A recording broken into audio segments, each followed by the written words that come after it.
ನಮಸ್ಕಾರ ವೀಕ್ಷಕರೇ, ನಮಸ್ಕಾರ ಗುರುಗಳೇ. ಸೊ ಯಶವಂತ ಗುರುಗಳು ಕಾಲಜ್ಞಾನದ ಬಗ್ಗೆ ಸ್ಪೆಷಲಿ ಸಾಕಷ್ಟು ಒಂದು ಪ್ರಚಲಿತವಾಗಿ ಒಂದು ಒಳ್ಳೆಯ ಭವಿಷ್ಯ ಕೊಟ್ಟವರು. ನಮ್ಮ ರಾಜ್ಯ ಸರ್ಕಾರದ ಬಗ್ಗೆ ಬಿಫೋರ್ ಎಲೆಕ್ಷನ್ಗೆ ಮೊದಲೇ ಇದೇ ಥರ ಬರುತ್ತೆ ಅಂಥೇಳಿ ಒಂದು ಅಂದರೆ ಟೋಟಲ್ ಮೀಡಿಯಾದಲ್ಲೇ ಸಾಕಷ್ಟು ಅದೊಂದು ವೈರಲ್ಗಳಾಯಿತು. ಆ ಥರದ್ದೊಂದು ಭವಿಷ್ಯ ಹೇಳಿದರು. ಅದಾದಮೇಲೆ ಇವತ್ತು ಗುರುಗಳ ಕಡೆಯಿಂದ ಲೋಕ ಕಲ್ಯಾಣಕ್ಕೋಸ್ಕರ ಕೆಲವೊಂದಷ್ಟು ಒಳ್ಳೆ ಕಾರ್ಯಗಳಾಗಬೇಕಾಗೈತೆ. ತಾಯಿ ಅವರೊಂದು ಗೌಪ್ಯವಾಗಿ ಅಂದರೆ ಅವರು ಪಬ್ಲಿಕ್ಕಿಗೆ ಇಲ್ದಂಗೆ ಪರ್ಸ್ನಲಾಗಿ ಒಂದು ತಾಯಿನ ಪೂಜೆ ಮಾಡ್ತಾಯಿದ್ರು. ಸಾಕಷ್ಟು ವರ್ಷಗಳಿಂದ ಅವರಿಂದ ಸಿದ್ಧಿ ಆಗೈತೆ. ತಾಯಿಯಿಂದ ಸಾಕಷ್ಟು ಒಂದಷ್ಟು ವಿಚಾರಗಳು ಅವ್ರಿಗೆ ಗೋಚರ ಆಗ್ತಾಯಿತ್ತು. ಅದನ್ನು ಜನಗಳಿಗೆ ಕೆಲವುಗಳನ್ನ ತಿಳಿಸಿ ಲೋಕಕ್ಕೆ ಕೆಲವೊಂದು ಅವ್ರ ಕಡೆಯಿಂದ ಆಗೋ ಕೆಲವೊಂದು ಒಳ್ಳೆ ಕೆಲಸಗಳನ್ನ ಅವ್ರು ಮಾಡ್ತಾ ಬಂದಿದ್ದಾರೆ. ಸೊ ಇವತ್ತು ಒಂದು ಸ್ಪೆಷಲ್ ಎಪಿಸೋಡು, ನವರಾತ್ರಿಗೂ ಮೊದಲು ಈ ವಿಚಾರಗಳನ್ನ ಲೋಕಕ್ಕೆ ನಾವು ಕೊಡಬೇಕಾಗೈತೆ. ಇದನ್ನು ಕೊಟ್ಟಾದಮೇಲೆ ನವರಾತ್ರಿ 9 ದಿನಗಳು ಒಂದಷ್ಟು ನಿಯಮಗಳೇನಿದ್ದಾವೆ ಅವುಗಳನ್ನ ಫಾಲೋ ಮಾಡೋದ್ರಿಂದ ಭಕ್ತಾದಿಗಳ್ದಾಗ್ಬೋದು, ಸಮಸ್ಯೆಗಳಿರೋರು, ಯಾವುದೇ ಸಮಸ್ಯೆಗಳಿರೋರಿಗೆ ಅದಕ್ಕೆ ಒಂದು ಪರಿಹಾರದ ಮಾರ್ಗಗಳನ್ನ ಸೊ ಇದನ್ನು ತಾಯಿ ಮುಖಾಂತರ ಕೊಡಬೇಕು ಅನ್ನೋ ಒಂದು ಉದ್ದೇಶ. ಇದು ಲೋಕ ಕಲ್ಯಾಣಕ್ಕಾಗಿ ಅವರು ಒಂದು ಮೀಡಿಯಾದಲ್ಲಿ ಕೂತ್ಕೊಂಡು ಇದನ್ನು ವಿಚಾರ ತಿಳಿಸ್ಬೇಕು ನಾವು. ಅದಾದಮೇಲೆ ಅದನ್ನು ಸಮರ್ಪಣೆ ಯಾವ ಥರ ಆಗುತ್ತೆ ಅನ್ನೋ ತಾಯಿಗೆ ಬಿಟ್ಟಿದ್ದು ಅಂತ ಹೇಳ್ತಾ ಬಂದವರೇ. ಮೊದಲು ಅವ್ರ ವಿಚಾರ ಏನೈತೆ ಅದನ್ನು ಮಾತಾಡಿಸ್ತೀನಿ. ಅದಾದಮೇಲೆ ಇನ್ನೊಂದಷ್ಟು ಬೇರೆ ಬೇರೆ ಸ್ವಲ್ಪ ಪಾಯಿಂಟ್ಗಳಿದ್ದಾವೆ ಅವ್ರ ಹತ್ರ ಮಾತಾಡೋದು, ಅವುಗಳನ್ನ ಮಾತಾಡಿಸ್ತಾ ಹೋಗ್ತೀನಿ. ಇವುಗಳೇ ಮೊದಲಾಗಿ ತಾವು ಇದೊಂದು ನವರಾತ್ರಿ ದಿನಗಳಲ್ಲಿ ಅದರಲ್ಲೂ ಈ 2024ರಲ್ಲಿ ಬರೋ ನವರಾತ್ರಿಯಿಂದನೇ ನೀವು ಈ ಒಂದು ತಾಯಿದೊಂದು ಪ್ರೇರಣೆ, ಇದನ್ನು ನಾವು ಲೋಕಾರ್ಪಣೆ ಮಾಡಬೇಕು ಅಂತೇಳಿ ಒಂದು ಕಾನ್ಸೆಪ್ಟು ತಾಯಿಯಿಂದ ಪ್ರೇರಣೆ ಆಗಿರೋದ್ರಿಂದ ಇದು ನಮ್ಮ ಜೊತೆ ಮಾತಾಡೋದನ್ನು ನಾವು ಸರಿ ಇದನ್ನು ಜಲ್ದಿನೇ ಮಾಡೋಣ ಅಂಥೇಳಿ ನಾವು ಕರೆದ್ವಿ, ನೀವು ಬಂದ್ರಿ. ಸೊ ಇವತ್ತು ಆ ಒಂದು ವಿಚಾರನ ತಿಳಿಸಿ ನಮ್ಮ ವೀಕ್ಷಕರಿಗೆ ಅದು ಯಾವ ರೀತಿ ಒಂದು ಹೆಲ್ಪ್ ಆಗುತ್ತೆ, ಯಾವೆಲ್ಲ ಒಂದು ವಿಚಾರಗಳನ್ನ ಲೋಕ ಕಲ್ಯಾಣಕ್ಕೋಸ್ಕರ ನೀವು ಸೊ ಬಿಡುಗಡೆ ಮಾಡ್ತಾಯಿದ್ದೀರ. ಓಂ ಶ್ರೀ ಗುರುಭ್ಯೋ ನಮಃ. ಸರ್ವಮಂಗಳ ಮಾಂಗಲ್ಯೆ ಶಿವೆ ಸರ್ವಾರ್ಥ ಸಾಧಕೆ ಶರಣ್ಯೆ ತ್ರಯಂಬಕೆ ಗೌರಿ ನಾರಾಯಣಿ ನಮೋಸ್ತುತೆ. ನಮ್ಮಲ್ಲಿ ಹಿಂದೆ ನೀವೇ ತಿಳಿಸಿರೋ ರೀತಿ ವಿಶೇಷವಾಗಿರ್ತಕ್ಕಂತಹ ಕಾಲಜ್ಞಾನ ಭವಿಷ್ಯಕ್ಕೆ ನಾವು ಹೆಸರಾಗಿದ್ದೀವಿ. ಅದೇ ರೀತಿ ನಮ್ಮಲ್ಲಿ ಯಾವ ಆಧಾರದ ಮೇಲೆ ನಾವು ಭವಿಷ್ಯ ನುಡಿತೀವಿ, ನಮ್ಮ ಹಿಂದೆ ಇರ್ತಕ್ಕಂಥ ಶಕ್ತಿ ಯಾವುದು ಅಂಥೇಳಿ ಸುಮಾರು ಜನ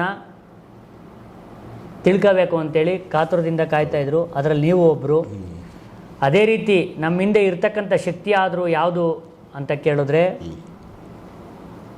ಶತಶತಮಾನಗಳಿಂದನೂ ಕೂಡ ನಮ್ಮ ಪೂರ್ವಜರು ಅಂದರೆ ಸಾಧು ಸಂತರು, ಸಿದ್ಧ ಪುರುಷರು, ಹಠ ಯೋಗಿಗಳು ಮತ್ತು ಈ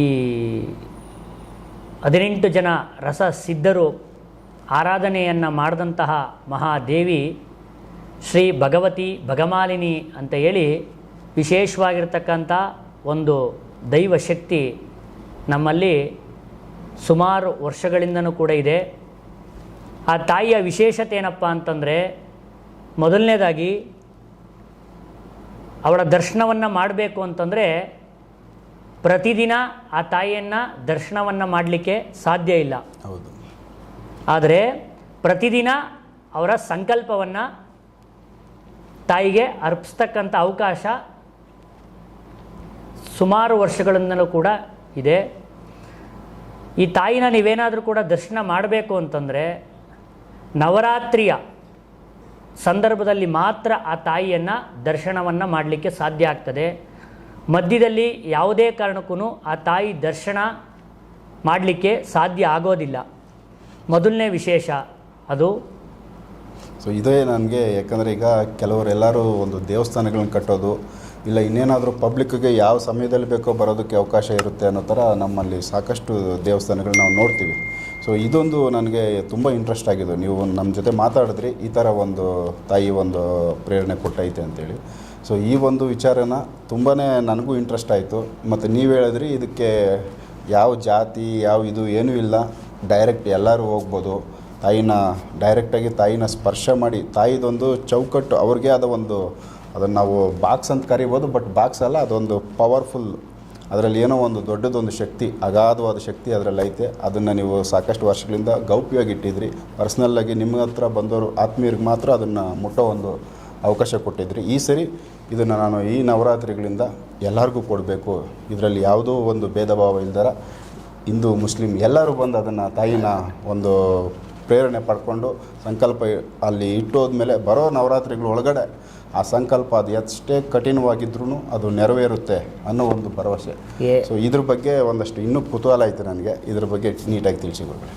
ಅದರಲ್ಲಿ ವಿಶೇಷತೆ ಏನಪ್ಪ ಅಂದರೆ, ನಮ್ಮಲ್ಲಿ ಆ ಕಾಲಜ್ಞಾನ ಪೆಟ್ಟಿಗೆ, ನಮ್ಮಲ್ಲಿ ಇವತ್ತಲೂ ಕೂಡ ಕಾಲಜ್ಞಾನ ಪೆಟ್ಟಿಗೆಗೆ ಎಷ್ಟು ಮಹತ್ವ ಕೊಡ್ತೀವೋ ಆ ದೇವಿಗೂ ಕೂಡ ಅಷ್ಟೇ ಮಹತ್ವವನ್ನು ಕೊಡ್ತೀವಿ. ಅಂದರೆ ನಮ್ಮ ಪೂರ್ವಜರು, ಅಂದರೆ ನಮ್ಮ ಗುರುಗಳು, ಅಂದರೆ ನನಗೆ ಸಿದ್ಧಿಯನ್ನು ಕೊಟ್ಟಂಥ ಗುರುವಿನ ವಾಣಿ ಪ್ರಕಾರ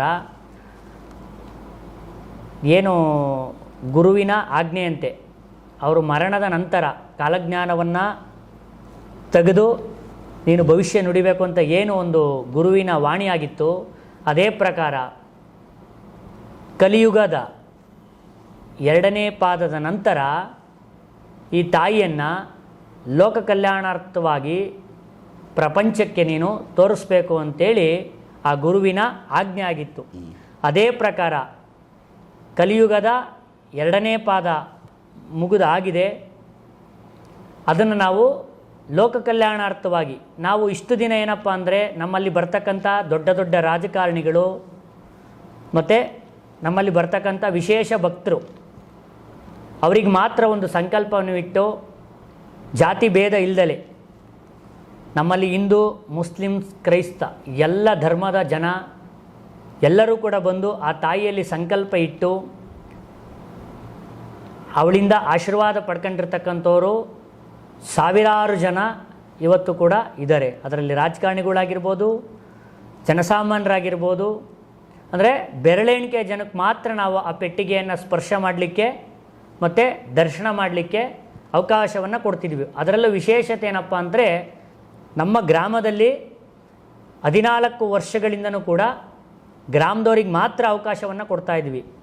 ನಮ್ಮಲ್ಲಿ ಬರ್ತಕ್ಕಂಥ ಬೆರಳೆಣಿಕೆ ಜನಗಳಿಗೆ ಮಾತ್ರ ಅವಕಾಶವನ್ನು ಕೊಡ್ತಾಯಿದ್ವಿ. ಯಾಕೆಂದರೆ ಲೋಕ ಕಲ್ಯಾಣಾರ್ಥವಾಗಿ ಅದನ್ನು ಕೊಡಬೇಕು ಅಂತೇಳಿ ತಾಯಿನ ಅಪ್ಪಣೆ ಆಗಿರಲಿಲ್ಲ.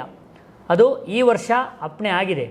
ಅದೇ ಪ್ರಕಾರ ಈ ಬಾರಿ ನಾವು ಆ ತಾಯಿಯನ್ನು ಲೋಕ ಕಲ್ಯಾಣಾರ್ಥವಾಗಿ ಎಲ್ಲ ವರ್ಗದ ಜನ, ಯಾವುದೇ ಜಾತಿ ಭೇದ ಇಲ್ದಲೇ ಆ ತಾಯಿಯ ದರ್ಶನ ಮಾಡ್ತಕ್ಕಂಥದ್ದು ಮತ್ತು ಸ್ಪರ್ಶವನ್ನು ಮಾಡ್ತಕ್ಕಂಥದ್ದು.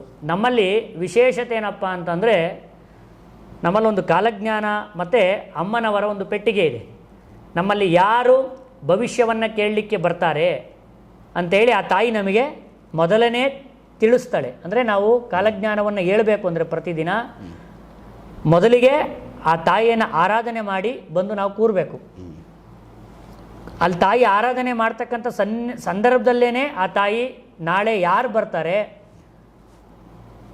ಅವನ ವಿಚಾರ ಏನು, ಅವನ ಸಮಸ್ಯೆ ಏನು, ಆ ಸಮಸ್ಯೆನ ನಮಗೆ ಆ ತಾಯಿ ಮೊದಲೇ ತಿಳಿಸಿ ನಾವು ಆ ವ್ಯಕ್ತಿ ಬಂದು ಕುಂತ ತಕ್ಷಣವೇ ನಾವು ಹೇಳ್ತೀವಿ, ನೀನು ಇಂಥ ಸಮಸ್ಯೆಗೆ ಬಂದಿದೆಯಪ್ಪ.